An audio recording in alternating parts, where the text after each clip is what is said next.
Question number 5 আমাদের question ছিল discuss the element of communication process. Communication প্রসেসের এলিমেন্টগুলোর ব্যাখ্যা করো। Briefly discuss the feature of communication, mention the component of communication process, discuss the essential factor of communication. দেখো এই চারটি প্রশ্ন same কথাই বলছে, তোমার কাছে সেম জিনিসটাই চাইছে। তো এই প্রশ্নটা থেকে আমাকে তার ব্যাখ্যা দিতে হবে। এটা 10 নম্বরের একটা প্রশ্ন। আমাদের মধ্যে অনেকেই খুব বেটার ভালো ডিসিশন নিতে পারে, ভালো আনসার করতে পারে, তাদের নিয়ে আমার কথা নেই। কিন্তু আমাদের মধ্যে অনেকেই আছে আমরা যারা কি করতে পারি না, ইংরেজিটার ব্যাখ্যা লিখতে পারি না। এটা আমাদের একটা প্রবলেম। আমি এই সলিউশনটা নিয়ে তোমার সাথে ব্যাখ্যা করব। আমি আশাবাদী তুমি যদি এই প্রশ্নটা আর একবারও বাসায় না পড়ো, দেন তারপরেও তুমি পরীক্ষায় এটার আনসার করতে পারবা। ঠিক আছে, আমি ট্রাই করি, তুমি দেখো। Introduction. Essential element of communication process are as follows. একদম ছোট করে ইন্ট্রোডাকশনটা দিয়েছি। অ্যাকচুয়ালি ওই ইন্ট্রোডাকশন না দিলে হয় কি, প্রশ্নের সৌন্দর্যটা থাকে না। সো আমি লিখেছি introduction, essential element of communication process are as follows. আমি তোমার সাথে কমিউনিকেশন করব। দেখো আমি একটা বার্তা দিয়েছি তোমাদেরকে যে আমি এই কোর্সটা এইভাবে এইভাবে কমপ্লিট করব, তোমাকে এইভাবে এইভাবে এই বিষয়গুলোর সাথে তোমার পরিচয় করিয়ে দিব, তুমি মোটামুটি একটা ভালো প্রিপারেশন নিতে পারবা। এখানে যারা অ্যাড হয়েছো তারা কিন্তু অবশ্যই একটা নিউজ পেয়েছো অথবা পোস্ট পেয়েছো অথবা ভিডিও দেখেছো। তো দেখে তুমি বুঝেছো আমি কিন্তু তোমার সাথে কমিউনিকেট করেছি। কিভাবে কমিউনিকেট করা যায়? ভিডিও দিয়ে, ভয়েস দিয়ে, মেসেজ দিয়ে, আর্টিকেল দিয়ে। তো আমাকে এখানে বলেছে কমিউনিকেশনের উপাদানগুলি কি কি। প্রথম আইটেম ছিল আমাদের সেন্ডার, যে তথ্য পাঠায়, তো তাকে আমরা বলতে পারি the one who Tux or rights the message. তাহলে সেন্ডার হচ্ছে কে? যে বলে বা যে লিখে। সেন্ডার হচ্ছে যিনি কথাটা বলছেন অথবা লেখাটা লিখছেন। তোমার সাথে কমিউনিকেট করতে চাচ্ছি, তো আমি সেন্ডার হয়ে গেলাম। এবার আমি তো তোমাকে কিছু দিতে হবে, একটা বার্তা তো লাগবে না, মেসেজ, একটা তথ্য তো দিতে হবে। শুধু শুধু তো কমিউনিকেশন হয় না। তো মেসেজ কি? মেসেজের ব্যাখ্যা হচ্ছে message the thing you want to say or share. Message হচ্ছে the thing you want to say or share. তুমি যে জিনিসটা বলতে চাচ্ছ অথবা যে জিনিসটা শেয়ার করতে চাচ্ছ, ওইটাই হচ্ছে মেসেজ। এবার আসো চ্যানেল। তো যেভাবে বার্তাটা পাঠাবো এটা হচ্ছে চ্যানেল। চ্যানেল হচ্ছে how you send your message, যেভাবে তোমার মেসেজটা তুমি পাঠাবা, like talking, writing or using technology. তুমি কিভাবে বার্তাটা পাঠাবো ওইটাকে বলা হচ্ছে চ্যানেল। আর সেটা হচ্ছে কথা বলে হইতে পারে, লিখে হইতে পারে, অর কোনো ইউজিং টেকনোলজি, ফোন বা মেইল অন্য কিছু ব্যবহার করে তুমি পাঠাতে পারো। তাহলে আমরা কয়েকটা আইটেম পেয়েছি, কয়েকটা ফিচার পেয়েছি, যেটা হচ্ছে সেন্ডার লাগবে, একটা মেসেজ লাগবে, দেন একটা চ্যানেল লাগবে। যারা আমার বার্তাটা নিবে তারা হচ্ছে রিসিভার।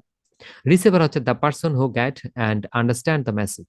রিসিভার হচ্ছে যারা আমার তথ্যটা নিবে, গ্রহণ করবে এবং সেটা বুঝবে। ফিডব্যাক। ফিডব্যাক হচ্ছে আমি মেসেজটা জানানোর পর কেউ কেউ আমার মেসেজে সাড়া দিবে, কেউ কেউ আমাকে জানাবে যেটা আমি আরেকটু ডিটেলস জানতে চাই, অথবা এটা অন্য কোনো সময় নেওয়া যায় কিনা, অথবা এটা শুধু উত্তরগুলো দিয়ে দেওয়া যায় না, অথবা সবগুলোর ভিডিও দিয়ে ফেলেন আমি দেখে ফেলি। এই হচ্ছে ফিডব্যাক, মানে তারা যখন আমাদের সাথে কোনো কথা বলতে চাইবে। আমি যখন একটা মেসেজ পাঠাবো তার বিপরীতে যারা শুনবে, রিসিভার, তারা কিছু বলতে চায় আমাকে, এটাকে বলা হয় ফিডব্যাক। তো ফিডব্যাকের ব্যাখ্যাটা কি? What the receiver সেইজ or does in response to the message. What the receiver সেইজ, receiver কি বলতে চায়, or does in response to the message, এই মেসেজের বিপরীতে তারা কি রেসপন্স করেছে, ওইটাকে বলা হয় ফিডব্যাক। নয়েজ। নয়েজ তুমি জানো, আমি তোমার সাথে কথা বলতে গেলে মাঝখানে বাধা সৃষ্টি করতে পারে এমন যে কোনো কিছুকে নয়েজ হিসেবে গণ্য করা হয়। Noise anything that makes it hard to hear or understand the message. দেখো কি বলছে, আমরা আমরা এখানে কি বলতে চাচ্ছি, নয়েজ। নয়েজ হচ্ছে এনিথিং, মানে এটা যে কোনো কিছু হতে পারে, দ্যাট মেক্স, যেটা তৈরি করে, it hard to hear or understand the message, মেসেজটা বুঝতে বা শুনতে যেটা বাধা সৃষ্টি করে, এটাই হচ্ছে নয়েজ।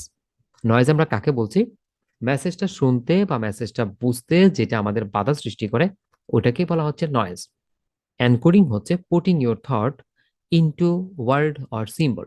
ধরো তুমি গাড়ি নিয়ে রাস্তা দিয়ে যাচ্ছ, মাঝখানে একটা স্টিকার লাগানো ধীরে চলুন, ধীরে চলুন, অথবা একটা ডেঞ্জার সাইন দেওয়া, সামনে কাজ চলতেছে, আপনি ধীরে যান। একটা সাইন দেখেই তুমি বুঝতে পারতেছো যে সামনে একটা প্রবলেম আছে। পুটিং ইউর থট, তোমার চিন্তাটা পুট ইন করো ইনটু ওয়ার্ড অর সিম্বল।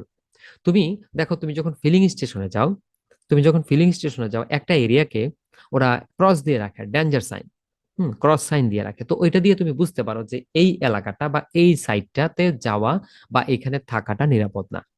অথচ তোমাকে কিন্তু ওরা কোনো কিছু বলে নাই, তুমি সাইনটা দেখে বুঝতে পারছো, তোমার চিন্তাটা তুমি কি বলতে চাচ্ছ সেটা তুমি কি করো, কোনো ওয়ার্ড বা সিম্বল দিয়ে রাখো, এটাকে বলা হয় এনকোডিং। ডিকোডিং কি? ডিকোডিং হচ্ছে আমরা যখন সেই সাইনটা দেখব, সেই সাইনটার একটা অর্থ বের করব। ডিকোডিং, ডিকোডিং হচ্ছে understanding the word or symbol to get the message. প্রথমে এনকোডিং হচ্ছে যে তথ্যটা দিচ্ছে, এনকোডিং হচ্ছে যে তথ্যটা দিচ্ছে, তথ্যটা দিয়ে সিম্বলটা দিয়ে ওয়ার্ডটা দিয়ে সে কি বুঝাইতে চায় সেটা লিখে ফেলছে।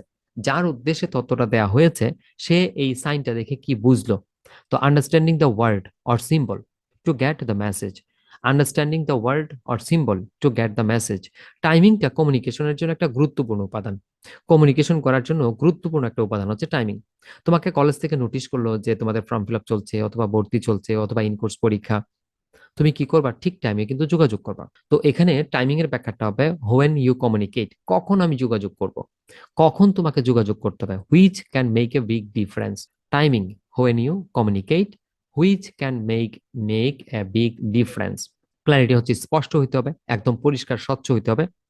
Making sure your message is easy to understand. এখন ধরো আমি তোমাকে কোনো তথ্য দিতে চাইলাম, অনেক কিছুই বললাম, অনেক বড় পোস্ট করলাম, অনেক 1 ঘন্টায় ভিডিও লেকচার দিলাম, বাট তুমি কিছু বুঝলা না আমি আসলে কি বলতে চাই, তাহলে কমিউনিকেট কিন্তু হলো না। তাহলে তোমাকে স্পষ্ট হইতে হবে। Making sure your message is easy to understand. Consistency, তোমার এটার মধ্যে কনসিস্টেন্সি থাকতে হবে।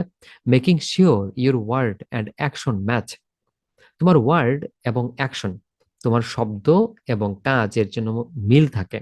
Why you're communicating, like to inform or just chat, কি উদ্দেশ্যে আমরা কমিউনিকেশন করতেছি এটা লাগবে।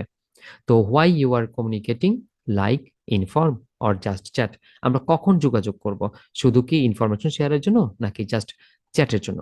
আমরা কনক্লুশনে লিখেছি communication involve sanding, communication involves sending and receiving message through various channel, considering factor like timing, clarity, feedback with both verbal and non-verbal element. Model question 2, discuss the element of communication process. Communication প্রসেসের এই এলিমেন্টগুলা শিখা হয়ে গেলে আমাদের এই model 2 question দিয়ে আমরা আরো বেশ কয়েকটি প্রশ্নের উত্তর করতে পারবো। Show the modern communication model, modern communication type, briefly discuss the communication model, discuss the communication process with details. আমাদের কাছে যদি কমিউনিকেশন মডেল চাই, পরীক্ষায় যদি প্রশ্নে আসে কমিউনিকেশন মডেল, আমরা জাস্ট এই চিত্রটাকে নিব। Communication model, sender, encode, message, channel, decode, receive, encode, feedback, decode, noise. এই আইটেমগুলি কমিউনিকেশন মডেলের এই চিত্রটা আমরা খাতার মাঝখানে ছোট করে আঁকার পর এই আইটেমগুলোর আমরা ব্যাখ্যা দিয়ে দিব। এই আইটেমগুলির ব্যাখ্যা আমরা এখানে দিয়ে দিব। Sender, message, channel, receiver, feedback, noise, encoding, decoding, conclusion. তাহলে হয়ে যাবে আমাদের কমিউনিকেশন মডেল। দেন আমাদের কাছে যদি প্রশ্ন চাই কমিউনিকেশন সাইকেল, কমিউনিকেশন সাইকেল বললে আমরা চিত্রটার মধ্যে উপরে লিখবো কমিউনিকেশন সাইকেল। দেন আমরা সেম চিত্রটাকে দিব, তারপর এই চিত্রের মধ্যে যে আইটেমগুলো আছে জাস্ট এই আইটেমগুলোর আমরা ব্যাখ্যা দিয়ে দিব।